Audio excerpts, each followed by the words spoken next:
Hi అండి. 8th class social science అని ఉంది కదా బుక్, ఇదండి. సోషల్ సైన్స్ అని పిలుస్తారు. ఇందులో 1-2 లెసన్స్ మనం చెప్పుకున్నాం కదా ప్రీవియస్ వీడియోలో. ఇప్పుడు లెసన్ 3లో మనం ఫోకస్ చేయాల్సిన ఏరియాస్, ఇంపార్టెంట్ టాపిక్స్ డిస్కస్ చేసుకుందామండి. ఈ ఫస్ట్ పేజ్లో అయితే అలాంటివి ఏమి లేవు ఇంపార్టెంట్వి. ఈ సెకండ్ పేజ్లో కనుక గమనిస్తే ఇక్కడ లోహ ఖనిజాలను ఇచ్చారు కదా, ఇందులో లోహ ఖనిజాలు, అలోహ ఖనిజాలు అని ఉంటాయి. పారాగ్రాఫ్ కింద ఇచ్చాడు చూడండి. టెక్స్ట్ బుక్లో అయితే పేజ్ నెంబర్ 46 అండి.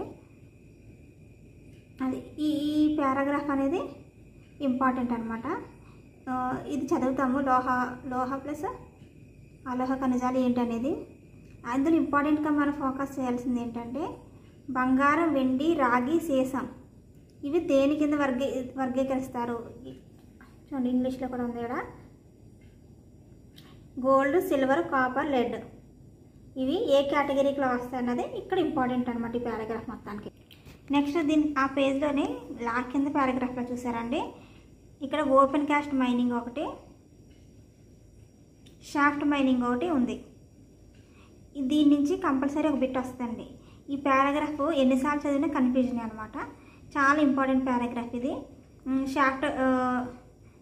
షాఫ్ట్ మైనింగ్కి ఓపెన్ మైనింగ్కి చాలా స్లైట్ డిఫరెన్స్ ఉంటుంది. అది మీరు కంపల్సరీ తెలుసుకోవాలి. ఈ పారాగ్రాఫ్ ఎన్నిసార్లు చదివినప్పటికీ కూడా ఇక్కడ చూడండి, సులభంగా తవ్వటం, కొంచెం లోతుగా తవ్వటం, లేదా ఇంకోటి ఏంటి తక్కువ లోతులు తవ్వడం, ఇవన్నీ చిన్న చిన్న డిఫరెన్సెస్ అన్నమాట.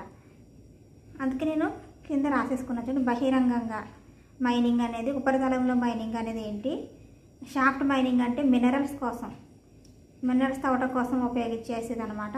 డ్రిల్లింగ్ బోర్లు తవ్వేదైతే పెట్రోల్ కోసం, అలాగే సిఎన్జి కోసం అండి.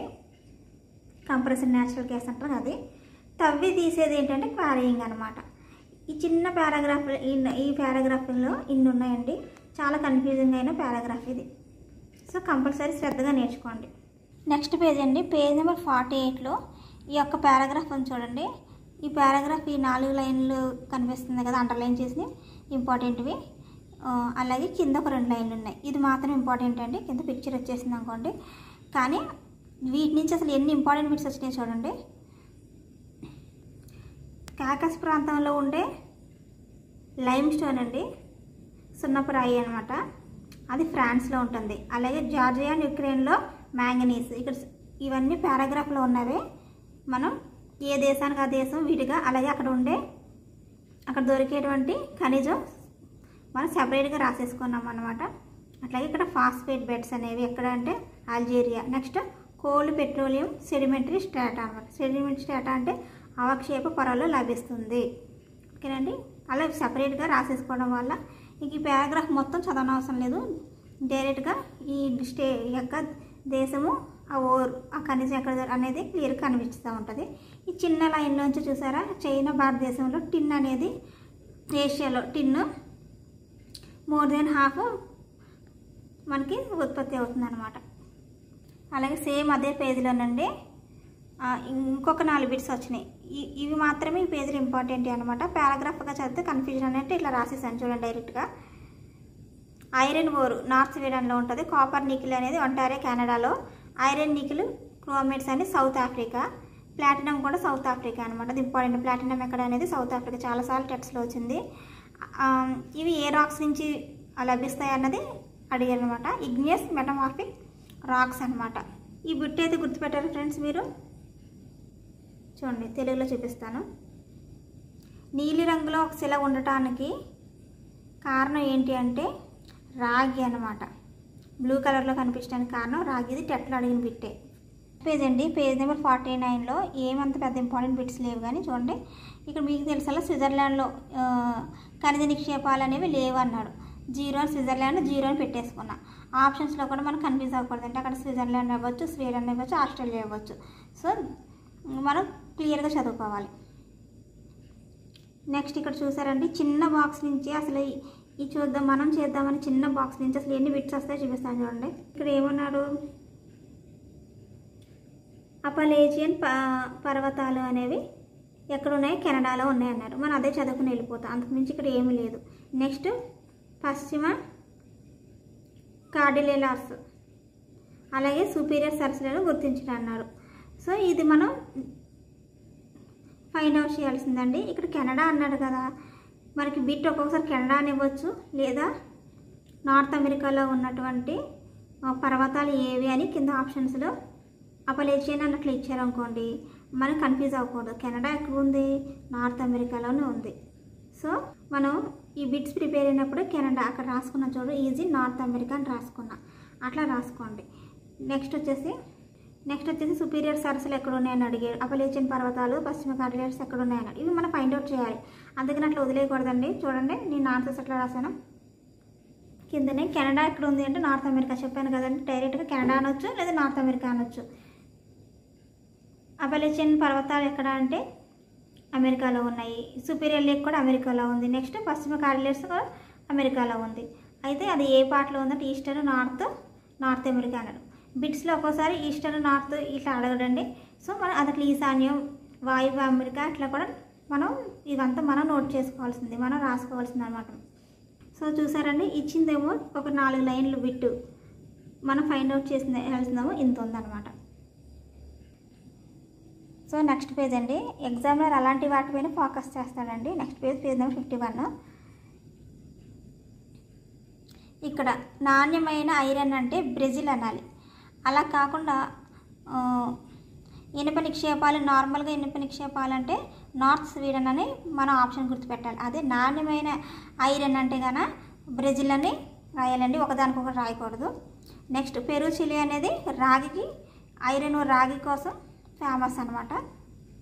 నెక్స్ట్ ఈ బిట్లో చూసారా 4300 మిలియన్ సంవత్సరాల క్రితం అనేది ఇచ్చాడు ఆస్ట్రేలియా. ఇది డైరెక్ట్ బిట్సేనండి. ఇందులోను భూమి పుట్టడానికి 4600 ఇయర్స్ బ్యాక్ వచ్చిందని మనం డిరైవ్ చేసుకోవాలి దాని నుంచి. నెక్స్ట్ ఆ పై పారాగ్రాఫ్ అయిపోయింది కదా. నెక్స్ట్ ఈ సెకండ్ పారాగ్రాఫ్లో ఈ యొక్క బిట్టే అండి, ఆఫ్రికా నుంచి హెడ్డింగ్ ఇచ్చాడు కదా, ఇది అంతట్లోనూ జస్ట్ గోల్డ్ అనేది ఆఫ్రికా, జింబాబ్వే, జైర్ అంతే, అక్కడ మాత్రం బాగా దొరుకుతుంది. అదొక్కటి బిట్ అనమాట, చిన్న బిట్ కింద చూడండి. అంత పారాగ్రాఫ్లో అన్ని లైన్స్ని సింపుల్గా ఒక బిట్ కింద మార్చేసుకోవడమే. ఈ మొత్తం పారాగ్రాఫ్లో ఫస్ట్ లైన్ ఒకటి ఇంపార్టెంట్ అండి, మిగతాది అంత ఇంపార్టెంట్ కాదు. టెక్స్ట్లో చాలాసార్లు అడిగారు కదా, ఆస్ట్రేలియాలో ఏది ఫేమస్, ఏ ఊరు ఫేమస్ అంటే ఏ ఖనిజం ఫేమస్ అంటే బాక్సైట్. ఇప్పుడు చాలా ఇదివరకు కూడా ఈ టెట్లో చాలాసార్లు అడిగారండి బిట్టు. నెక్స్ట్ ఏంటి, అంటార్క్టికా అని చిన్న పారాగ్రాఫ్ ఇచ్చాడు. ఎన్ని లైన్స్ ఉన్నాయి? 2 లైన్స్ ఉన్నాయి, కానీ చూడండి ఎన్ని బిట్స్ ఫామ్ అయిందో. ట్రాన్స్ అంటార్క్టికాలో బొగ్గు, ఇది కూడా చాలా ఇంపార్టెంట్ బిట్ అని మీకు గుర్తొచ్చే ఉంటుంది. నెక్స్ట్ తూర్పు అంటార్క్టికాలో ఇనుము, ఇది ట్రాన్స్ అంటార్క్టికాని తూర్పు అంటార్క్టికాని మిక్స్ చేసి మనం కన్ఫ్యూజ్ చేసేస్తాడు, దేనిగా సపరేట్గా చదువుకోండి. నెక్స్ట్ ప్రిన్స్ చార్లెస్ పర్వతాలు ఎక్కడున్నాయి అని అడగొచ్చు డైరెక్ట్గా, తూర్పు అంటార్క్టికా. సో నేను అంతా ఒక చోట పెట్టుకున్నాను చూసారా, అట్లా మీరు కూడా ఆర్డర్లో పెట్టుకోండి. ఇండియా, చైనాలో దొరికేది ఏంటంటే ముడి ఐరన్ అనమాట. నెక్స్ట్ పేజ్లో అండి ఇదంతా కూడా అన్నెసెసరీ మ్యాటర్, ఏం లేదు, ఇంపార్టెంట్ పాయింట్స్ ఏమి లేవు. లాస్ట్లో మాత్రం ఒక్క లైన్ అయితే ఇదిగోండి, ఇదైతే ఇంపార్టెంట్గా తీసుకోండి. ఇక్కడ చూడండి బాక్స్లో పెట్టాను, లేదంటే సాధారణ బిట్ కింద కనిపించుద్ది. 50% పైగా వంట చెరుకు ద్వారానే పొందుతుంది. ఏంటది?